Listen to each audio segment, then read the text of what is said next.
Seja muito bem-vindo ao GuiaCast, um podcast para os profissionais de logística e supply chain que nunca param de aprender. Compartilhamos toda semana as melhores práticas, desafios e informações para suporte às suas decisões, a fim de ajudá-lo a gerenciar a sua carreira e a sua empresa com mais eficiência. Uma consultoria independente, acionável e objetiva para os líderes do setor. Vamos ouvir!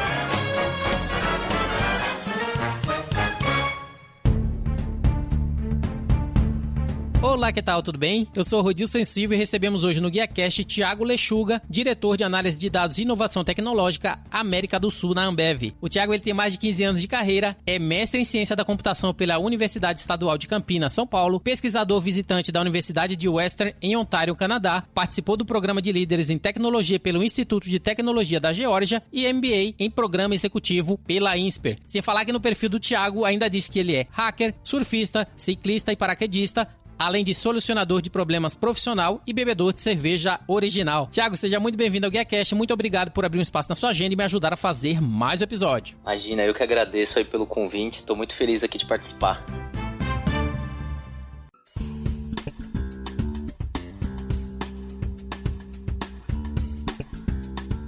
Thiago, iniciando o nosso bate-papo, eu gostaria que os nossos ouvintes, conhecessem um pouco mais sobre você, sobre quem é o Thiago. Eu vi em suas redes sociais muitas fotos suas em família, muitos vídeos seus pulando de paraquedas no seu canal no YouTube, fotos de uma Harley Davidson e principalmente também fotos das suas filhas. Gostaria que você pudesse falar um pouquinho pra gente sobre quem é o Thiago, Você realmente em família, você fora do trabalho, para que os nossos ouvintes conheçam um pouco mais sobre você pessoalmente, por favor. Beleza, bom, sou o Thiago Lechuga, tenho 35 anos, sou casado, sou pai de 2 meninas, uma tem 5 anos, outra tem 1 aninho. Sou um cara fissurado por tecnologia, doente mesmo, tô o tempo todo conectado, vendo o que tá acontecendo, testando, fuçando em tudo, entendendo como as coisas funcionam e adoro praticar esportes radicais. Acho que dependendo da época do ano aí eu tô variando um pouco qual do momento.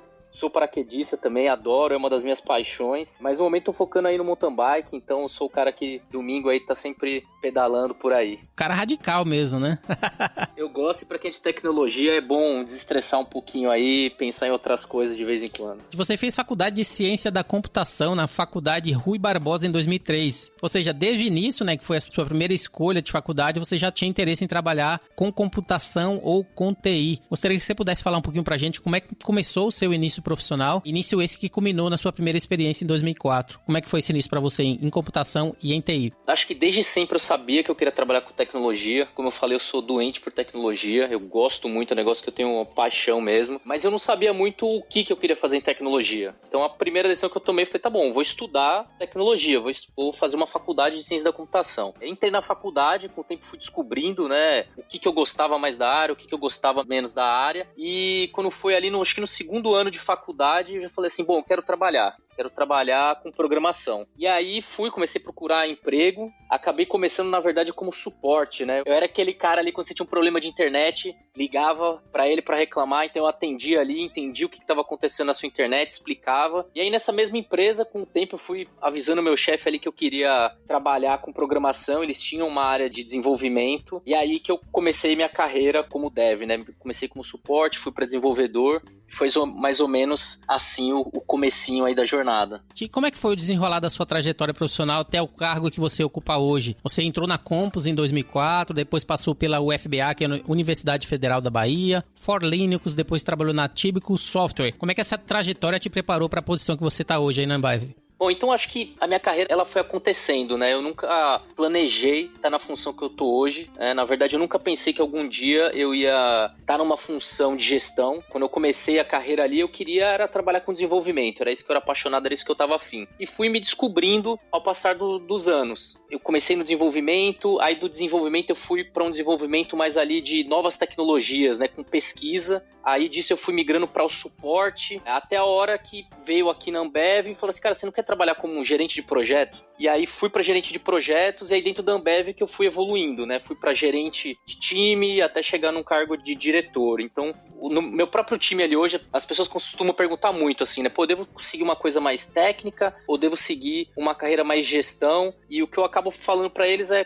cara, se descobre, vai testando, né? Vai fazendo e vai vendo o que você tá gostando e vai investindo nisso e vai evoluindo naquele ponto. Eu diria que simplesmente foi acontecendo, né? Eu fui pegando o que eu tava fazendo bem e tava gostando de fazer e fui investindo mais tempo naquilo e pegando desafios maiores, até chegar no desafio que eu tô hoje. Você falou que no início, né, você já começou a trabalhar com TI, começou a trabalhar com ciência da computação, porque é algo que você amava e tal, e hoje ainda é o que você ama fazer?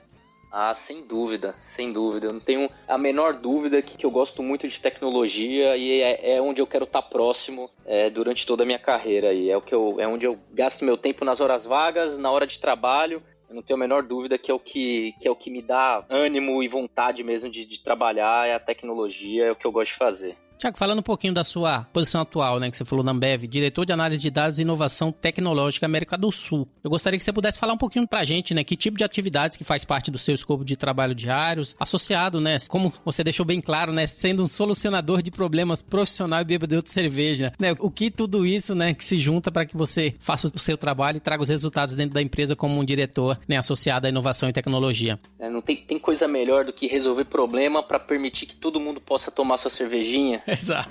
Esse é um desafio que me motiva muito. E falando assim da minha função atual e de como é a minha rotina, é uma posição muito de estratégia, né? Então minha função é basicamente definir para onde que a gente tem que ir ali com dados em geral, dentro da companhia, quais são os desafios que a gente vai resolver e depois garantir que a gente vai seguir nessa direção e vai conseguir resolver isso. Agora, por exemplo, no final do ano é uma parte bem importante da gente definir o que a gente vai fazer no ano que vem. Qual que é a estratégia? Quais são os gaps que a gente tem hoje? O que a gente tem que fechar? Como que a gente tem que resolver esses problemas que estão em aberto? Então, é bastante assim a minha rotina, né? E aí depois do decorrer do ano é muito adaptar e resolvendo o problema para garantir que as coisas estão evoluindo na direção que a gente planejou. Então é mais ou menos assim, acabo que eu não fico tão, eu diria que no meu job description, eu não tô ali fuçando realmente, metendo a mão na tecnologia, mas eu faço por prazer ali, de curioso, né? Para entender o que o time tá fazendo, ter uma visão melhor dos gaps que a gente tem hoje. Acho que é mais ou menos isso aí. Tiago, uma dúvida minha agora, né, que me apareceu aqui. O gestor, né, como a gente fala, o diretor de inovação tecnológica, que mexe com tecnologia, ele tem que saber mais que os seus funcionários? Ou que tipo de qualidade você acha que é essencial para você tirar o máximo daqueles que trabalham com você? Olha, se tiver que saber mais, eu tô ferrado, porque eu de longe, eu realmente não sei mais do que meu time, principalmente quando a gente fala de ciência de dados. Não sei mais do que eles. Eu acho que a minha função, como eu falei, ela é muito estratégica e de resolver problema, tirar os problemas da frente deles para o time conseguir realmente trabalhar e entregar resultado. Eu tento estar conectado, entender o que está acontecendo, né? Ter uma noção técnica ali do que o time está passando, né? Mas eu não sei mais que eles, com certeza não sei mais do que meu time no dia a dia, não. Tiago, falando um pouquinho agora da Ambev, né? Empresa que a gente sabe que é centenária, fundada como Boemia, primeira cervejaria do Brasil em 1853. Poderia falar um pouquinho pra gente sobre a empresa? Eu tenho certeza que muita gente conhece as cervejas individualmente, mas não associa, né, ao nome Ambev. Claro que pra gente que é da indústria é muito conhecido, mas para as pessoas mais comuns talvez não. Gostaria que você pudesse falar um pouquinho pra gente sobre essa história de sucesso que ainda está sendo escrita, né, como diz no próprio site, em relação à empresa, marcas e assim por diante, em relação à Ambev, por favor. Bom, a Ambev, ela é parte do grupo AB InBev, né, então é um grupo muito grande. A gente fala que a gente é responsável hoje por mais de 800 anos de tradição, né? Então a gente tem cervejas, receitas e processos que datam há mais de 800 anos atrás. Ano passado, 2019, a gente teve uma receita de 52 bilhões de dólares. A gente tem mais de 500 marcas de cerveja. Essa é uma pergunta que as pessoas fazem, né? Quais são as marcas da Ambev? Posso falar assim, olha, as principais aqui que a gente está acostumado, Skol, Brahma, Antártica, mas a gente tem mais de 500 marcas. Se eu for se listar todas aqui, a gente vai ficar até amanhã falando sobre isso. E aqui no Brasil, a gente tem 34 cervejarias, a gente tem mais de 100 centros de distribuição e a gente atende mais de 1 milhão de pontos de vendas. Então, assim, é uma rede logística bem grande, uma capilaridade muito grande aqui da Ambev, uma empresa fantástica e que tem muito desafio pela frente. A empresa que faz a alegria dos brasileiros, né? Com certeza.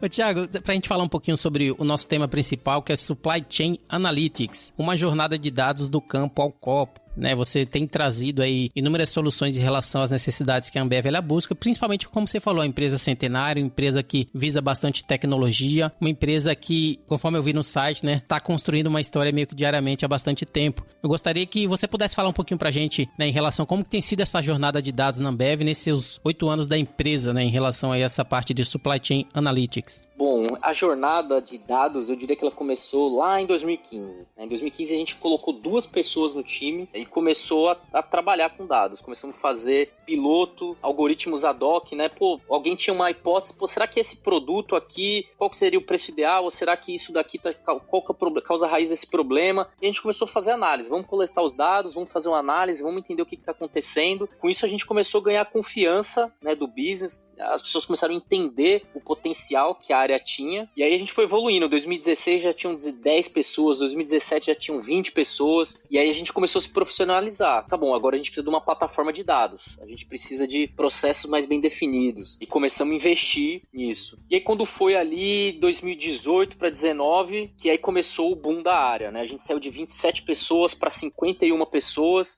hoje a gente já tá com 73 pessoas mais ou menos, e o plano para o ano que vem é dobrar mais uma vez o time. E aí a gente começa a mudar o foco, a gente começa a fazer muita ingestão de dados, né? A gente está falando, como você falou, uma empresa centenária, a gente tem muitos sistemas antigos, e que eu tenho que tirar todos esses dados de lá, organizar em algum lugar para a gente conseguir fazer os estudos, né? E conseguir entregar os algoritmos, entregar as buzzwords aí, né? Entregar inteligência artificial, entregar machine learning. E aí é a jornada justamente que a gente entrou ali, 18, 19, 20, a gente começou a fazer bastante coisa bacana. Tiago, assim como você falou, né, vocês saíram de 20 pessoas, depois 51 pessoas, agora 73 pessoas. Gostaria que você pudesse falar, uma vez que a gente está falando de pessoas, qual que é o papel das pessoas nessa jornada, né, do time? Como que vocês têm trabalhado com a equipe para que os resultados sejam alcançados? Perfeito. Bom, eu tinha acabado de falar, né, que eu não entendo mais que o time. Então, se não sou eu o cara que vai fazer acontecer as coisas, então vai ser o time, né? Eles que estão fazendo, eles que estão entregando o resultado. Então é a peça fundamental aqui. E principalmente quando a gente fala de analytics, né? Que agora virou moda, né? Virou sensação, tá todo mundo montando seu time de analytics, todo mundo tentando fazer alguma coisa nessa linha. Então o mercado tá super competitivo, né? Então, pô, como que a gente consegue ter um time bom, formar esse time, atrair, reter essas pessoas que estarem motivadas aqui e estarem dando as ideias e trazendo tecnologia nova, trazendo soluções novas. Então esse é a peça fundamental aí para fazer o time evoluir e entregar resultado, né? E que tipo de habilidades que são necessárias para os profissionais que atuam com dados, ou que novas posições surgiram, né, em detrimento dessas novas necessidades do mercado? Poderia falar um pouquinho para a gente como é que está o mercado para esses profissionais que estão chegando ou para aqueles que já estão e se empenhando nessa nova fase em relação às necessidades do mercado voltado para a TI? Eu diria que o mercado hoje está super aquecido em relação a dados. Até, sei lá, talvez 3, 4 anos atrás, ninguém falava de cientista de dados, ou se falava muito pouco, né? De um engenheiro de dados, um cientista de dados, um engenheiro de machine learning, e hoje são funções rotineiras, né? Que a gente precisa estar contratando e tem dificuldade de contratar. Primeiro ponto, acho que o mercado está super aquecido, tem essas denominações novas, né? Cada vez aparecem outros nomes ainda, Analytics Translator, vai aparecendo outras funções, especialista de BI. As pessoas têm que se preparar para isso. Quem está a fim de entrar tem que se preparar para isso e tem que estar super disposto à mudança, a evoluir, porque não é uma área que já está definida e está super estável, né? Às vezes você vai numa empresa, o cientista de dados faz um papel. Você vai para outra empresa, ele faz um papel completamente diferente. As empresas ainda estão evoluindo, ainda estão se encontrando o seu modelo de trabalho. Então, acho que quem entra na área tem que estar preparado para mudanças. Ainda não é uma área que está super estável, que todo mundo trabalha da mesma forma. Então, dependendo da empresa que você vai, o papel do cientista de dados pode ser completamente diferente, o papel do engenheiro de dados pode ser completamente diferente. Então, as empresas ainda estão evoluindo em maturidade, ajustando seus modelos de trabalho. Então, acho que para entrar na área tem que estar super conectado, vendo o que está acontecendo, evoluindo também em conhecimento, porque o conhecimento na área está evoluindo muito rápido, e preparado para se adaptar às mudanças conforme a área for chegando num nível de maturidade maior. Então, acho que esses são os pontos fundamentais aí para quem está entrando na área. Ô, Tiago, como a gente falou no início, né? Desde o início você já queria trabalhar com TI, você começou, fez faculdade, né? Já em ciência da computação ali em 2003. Mas em face dessas novas necessidades relacionadas à profissão, tudo isso está surgindo, como que você acha que está o aprendizado hoje, né? As pessoas já conseguem aprender todos esses diferenciais, falando de blockchain, analista de dados, ou engenheiro de dados e assim por diante, já na faculdade, ou isso é algo que você, no momento, tem que aprender na prática? Olha, Eu acho que as universidades elas acabam que demoram um pouco para evoluir no que cobrar dos alunos, né, do que ensinar ali, para que lado que elas vão, mas o bom é que a base não muda. Então, tudo que é novo que a gente está estudando agora vem de uma base que está lá e que é super importante você conhecer. Então, talvez você não vai ter ali o conhecimento ali saindo na faculdade. Isso já era verdade na minha época. Hoje essa verdade só aumentou. Então, você não vai sair de lá com o top de linha, mas você vai sair com uma base super bem feita e você vai conseguir estudar e pegar novos conhecimentos para aí sim você estar no edge da tecnologia. Hoje já tem cursos de graduação focados em data science e que aí, se o objetivo for esse, provavelmente ele vai preparar muito melhor do que um curso de ciência da computação, mas é super possível de você estudar uma base, por exemplo, num outro curso e depois ir adquirindo conhecimento, seja no trabalho, seja em cursos online, que também tem muita coisa boa por aí, muito curso de formação super gabaritado ou com conteúdo muito bom para a turma evoluir. Então acho que tem estratégias diferentes ali, mas no geral tecnologia é assim, né? Para você estar com conhecimento top de linha, você tem que estar conectado e tem que estar buscando conhecimento fora. Na faculdade você não vai aprender tudo não. E falando um pouquinho da tua equipe aí dentro da Ambev, eu gostaria que você pudesse falar um pouquinho pra gente qual que é o escopo em relação às entregas deles, né? Associado a cliente, usuário, né? Produtos, time to market, custos, etc. O que está envolvido em relação a BI, Analytics, etc. na empresa, né? Você poderia falar um pouco pra gente das entregas que o time tem que estar entregando aí para poder garantir o resultado, principalmente em relação aos projetos que vocês estão trabalhando como sendo pioneiro aí dentro da empresa, né? Em relação a essa parte de Analytics? Tem até uma história legal nisso, que é o seguinte, quando a gente começou a área, a ideia era assim, não, a gente chama Advanced Analytics, a gente vai fazer só coisa super avançada, né? Vamos fazer ali as coisas super difíceis, porque o basicão de ajustar dados, o dashboard, a gente tem que deixar para outras áreas fazer isso. Só que com o tempo a gente começou a ver o seguinte, não adianta nada eu falar que eu vou fazer machine learning se eu não tiver os meus dados super estruturados para eu trabalhar em cima disso.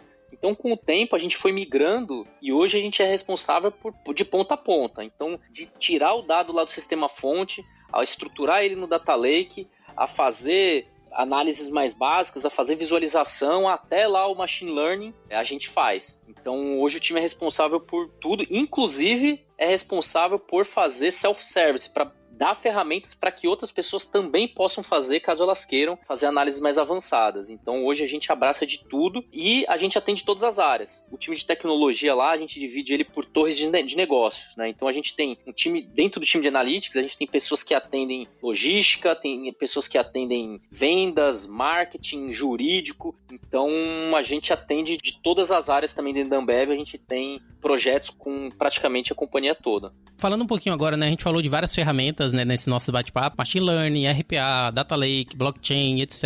Eu gostaria que você pudesse dar um overview pra gente também sobre essas ferramentas, né, para que os nossos ouvintes entendam quais são as ferramentas existentes, mas principalmente, né, as diferenças entre cada uma delas e as aplicabilidades dentro da empresa. Você poderia falar um pouquinho?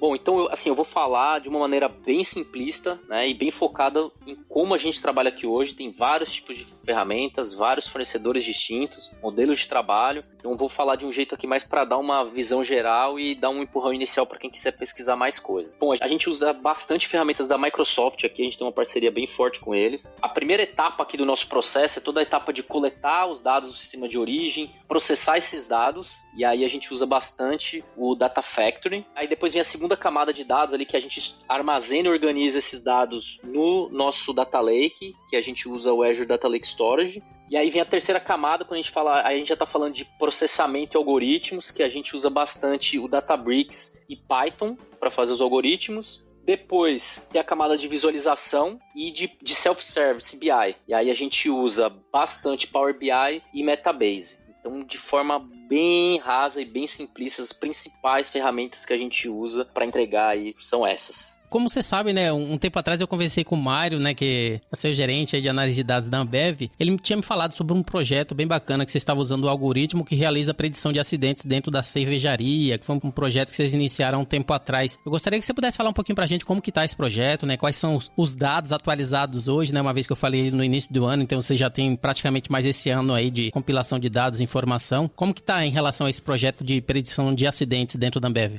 Esse projeto é um projeto que eu particularmente gosto bastante, né? Ele é um projeto bem sexy, eu diria assim, né? Ele é fácil de entender o benefício dele. E realmente, a gente usou uma série de dados para conseguir prever que a gente poderia ter um risco de acidente em alguma cervejaria. E aí a gente fez uma versão desse algoritmo e publicou ela na internet, no GitHub, com código totalmente aberto para que outras empresas pudessem também usar. E hoje, a situação que a gente está é a seguinte: essa é uma dificuldade que a gente vem passando bastante, principalmente em algoritmos de eventos raros, que é quando você começa a prever os eventos e você começa a resolver, o comportamento começa a mudar, e aí o seu algoritmo começa a parar de funcionar. E aí você tem que pensar em agora um novo modo para evoluir e dar o próximo passo. Então, a gente até não evoluiu muito lá no GitHub por causa disso. A gente começou agora a trabalhar num outro modo, em uma nova versão, que talvez seja até mais simples, mas que continue funcionando, né? Então, apesar de, a princípio, né, mais dados eu ter um resultado melhor, mas nesse caso específico, a gente está tendo que ver um modo diferente de resolver o problema para que até funcione por mais tempo aí o nosso algoritmo. Tá na fase de dar uma cara nova aí pro projeto. Timaru, em relação, né, toda essa jornada que a gente já vem falando, né, de Analytics, 8 anos que você já tem na empresa, né, por mais que você começou a ver toda essa maturidade em relação a Analytics na empresa desde 2015, gostaria que você falasse um pouquinho pra gente em relação, né, ao nível de maturidade de vocês, né, se alguma empresa ela tiver que se comparar e olhar e ver qual que é o nível de maturidade que elas estão também em comparação a uma empresa como a Ambev, como que você faz essa mensuração em relação à maturidade da empresa, essa parte de Analytics, que mostra que o trabalho que vocês têm feito, que a equipe tem feito, que o próprio Mário, o trabalho que vocês têm feito, está dando o resultado necessário. Como que está a maturidade da empresa?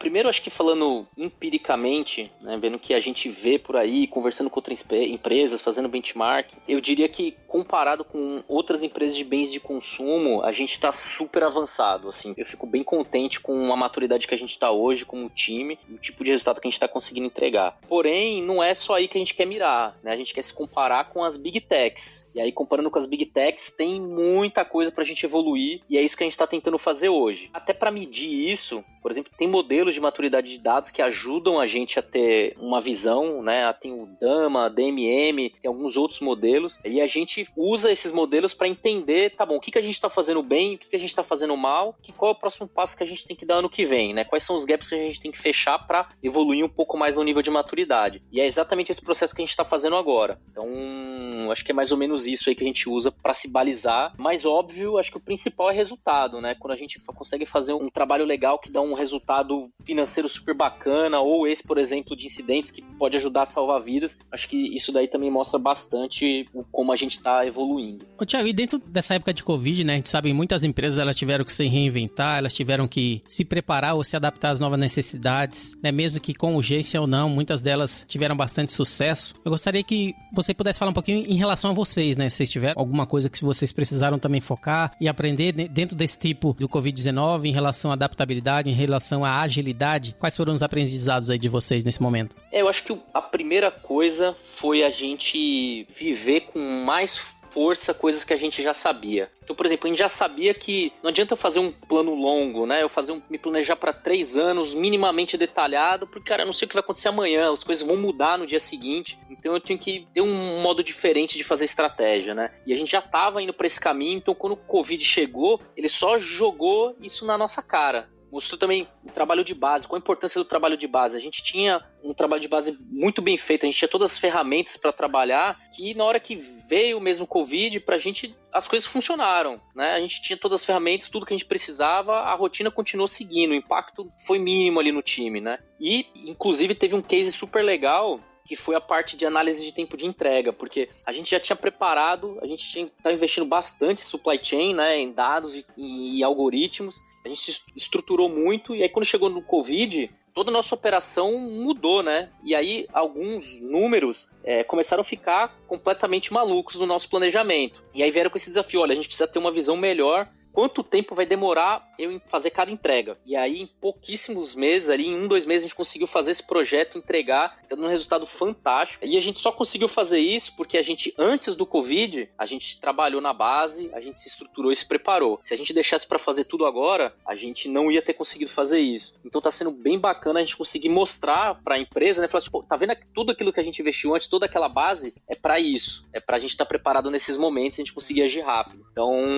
eu acho que esses foram os principais aprendizados aí. Thiago, vou partir agora para minhas últimas perguntas, né? Principalmente em relação a tantas inovações que você já tem feito com Analytics na empresa. Após seus 15 anos de carreira, você tem algum tipo de realização que você se orgulha? Você se julga um profissional bem-sucedido relacionado à ciência de dados, relacionado à TI? Ou seja, a sua escolha inicial desde o início de escolher ciência da computação tem valido a pena para você? Olha, com certeza eu tenho bastante orgulho da minha carreira, assim. Eu me considero que tenho uma carreira de sucesso. Acho que não posso me considerar um sucesso específico de ciência de dados. Eu me considero um profissional de tecnologia que, no momento, aqui está no desafio de ciência de dados. Pouco mais de 2 anos que eu estou na área. Então, com certeza, tem outras pessoas que fizeram feitos maiores até na área. Mas tem muita coisa que eu me orgulho na minha carreira. Acho que tem vários projetos que eu olho e vejo até hoje funcionando aqui na Ambev. E isso é um negócio que, quando eu vou aqui num bar e vejo ali um vendedor usando o sistema que eu fiz, isso é um negócio que me enche de orgulho até hoje. Mas eu acho que a coisa que mais me orgulha é exatamente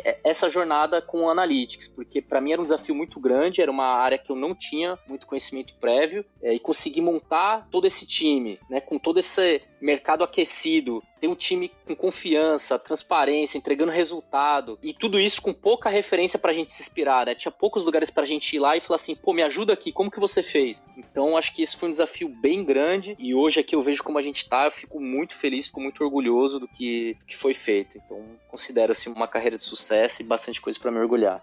Thiago, você colocou no seu perfil, né, hacker por diversão, além de membro do conselho do Nagaroa Hacker Club. A gente sempre, devido a filmes e muitas outras coisas, a gente pensa na palavra hacker como sendo uma referência negativa, né, associada à invasão, roubo de dados, etc. Eu gostaria que você pudesse definir pra gente, né, uma vez que você se autodenomina hacker, o que significa pra você ser um hacker por diversão e também membro do conselho Garoa Hacker Club?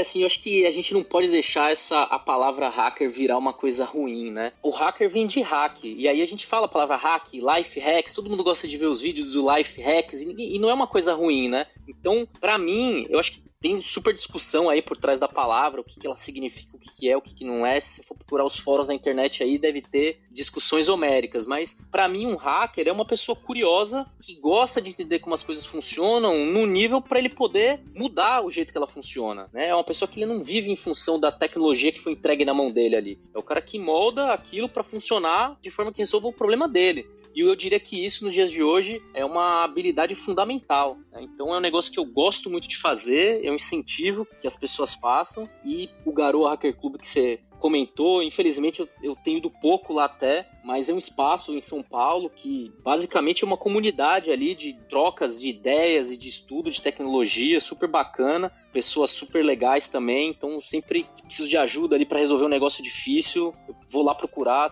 tem muita gente a fim de ajudar e trocar experiências, então é um processo bem legal aí. Ótimo. Ô, Thiago, para finalizar, né, minha última pergunta, eu vi no seu perfil do LinkedIn que a Ambev ela foi a 6ª melhor empresa tech para se trabalhar no Brasil. Um salto de 29 posições em um ano, né, no ranking do Great Place to Work, né, GPTW. E grande parte disso, né, se deve a todo o trabalho teu e da equipe, principalmente em relação à tua posição aí como diretor de análise de dados e inovação tecnológica. E um ponto importante, eu vi que recentemente você postou no LinkedIn também 4 dicas para melhorar sua produtividade, né, e do seu time em reuniões remotas utilizando o Zoom. Então, com base nisso, eu gostaria que você pudesse falar pra gente, né, uma vez que todo esse trabalho e todo esse reconhecimento faz parte do que você e sua equipe está fazendo, como tem sido esse momento de pandemia em relação às tratativas com a equipe, a fim de garantir esses resultados nos últimos anos, né? Principalmente, né, devido à necessidade, né, visto o posto que você colocou de estar utilizando o Zoom e ajudar na melhora da produtividade. Como tem sido essa tratativa com o time para que todo esse reconhecimento, né, merecido aconteça? Primeiro falando ali do GPTW, eu acho que o time todo ficou super orgulhoso desse resultado. Eu, nesse processo aí, meu papel não foi fazer mais do que minha obrigação, né, de estar aqui com o time. Tiveram outras pessoas que com certeza fizeram um trabalho fantástico focado nisso daí, mas isso está muito conectado com a nossa estratégia de ser uma empresa de tecnologia, né? Então a gente cresceu muito em time, qualidade de processo, que foi super, super bacana. E aí, falando da pandemia e de como adaptar, eu diria que para mim foi super difícil. Foi, sabe, aquela coisa que você resolvia numa virada de pescoço, agora virou 5 reuniões de 30 minutos no Zoom. A gente tem na Ambev muita cultura de gastar sola de sapato, de unir as pessoas, e isso de uma hora para outra acabou, né? Então a gente teve que achar outro modelo de trabalho. Mas, mais uma vez, o trabalho de base aqui se mostrou super importante. Então a gente já estava super estruturado para trabalhar remoto, para trabalhar de pessoas em locais distintos. Então o ritmo quase que não diminuiu aqui, né? A vida continuou normal, a equipe tinha as ferramentas corretas, tinha a cultura de dono, assumindo responsabilidade, tendo autonomia para resolver os problemas, então a coisa fluiu. E aí a nossa preocupação aqui como gestor foi mais de, como que tá a saúde do meu time, como que tá o bem-estar de todo mundo, né? A gente teve tempo para fazer isso, porque o resto a gente sabia que ia acontecer. Então, apesar da gente ter que se adaptar, de ter que mudar, a gente estava super preparado e a rotina aqui no time de tecnologia praticamente não mudou, né? Então foi uma experiência, tá sendo, na verdade, uma experiência bem interessante. E eu tô louco pra voltar pro escritório. Pra mim já deu, já acho que pra todo mundo. Tô ansioso pra essa vacina chegar e eu poder voltar pro escritório. Eu achei que o profissional de TI já tava acostumado a trabalhar de casa. Eu acho que tava. A gente tava, era comum, mas nunca foi todo mundo de casa, né? Tem uma diferença bem grande de ter parte do time remoto e ter 100% do time remoto. E eu acho que a principal mudança foi ter a liderança remota. Para alguém ter algum problema e precisa falar comigo, era muito fácil. Eu tava lá sentado com todo mundo, era só o cara levantar a cabeça, né? Dar um tapinha no meu ombro, eu tava lá do lado dele. E agora, se eu tô com a minha agenda toda tapada lá, fazendo uma reunião atrás da outra, acontece um problema. Como é que eu faço? Então, eu acho que esse tipo de coisa que foi o que a gente teve que se adaptar para não impactar o time, né? Então, querendo ou não, foi diferente para todo mundo. Eu acho que até para quem tava 100%, já era a maioria remoto, foi difícil, foi novo e teve que fazer ajustes ali para continuar rodando bem. Excelente. Thiago, essa foi minha última pergunta. Eu gostaria de agradecer a sua participação e principalmente também a sua disponibilidade em compartilhar da sua história com os ouvintes do GuiaCast. Gostaria que você pudesse deixar pra gente seus contatos, né, se as pessoas quiserem falar contigo, deixar os contatos também da Ambev e fazer suas considerações finais para os nossos ouvintes. Claro, obrigado demais pelo convite. Fico super feliz aqui de conversar e compartilhar. A gente faz parte aqui do nosso dia a dia, a gente gosta de conversar e contar o que a gente tá fazendo. Super disposto, quem quiser entrar em contato, fica à vontade, pode me procurar lá no LinkedIn, Thiago Lechuga, pode mandar e-mail, thiago.lechuga@ambev.com.br. Fiquem à vontade aí, sempre bom trocar experiências e trocar conhecimento. Muito bem, o GuiaCast teve a honra de receber Thiago Lechuga, diretor de análise de dados e inovação tecnológica América do Sul na Ambev. E se você gostou desse episódio, não deixe de compartilhar com seus colegas, amigos e profissionais de supply chain. Você também pode me encontrar no LinkedIn, é só procurar por Rodilson Silva, comunicador logístico multiplataforma. Eu sou o Rodilson Silva com Thiago Lechuga, que te envia um GuiaCast abraço. Até a próxima, tchau, tchau! Equalab.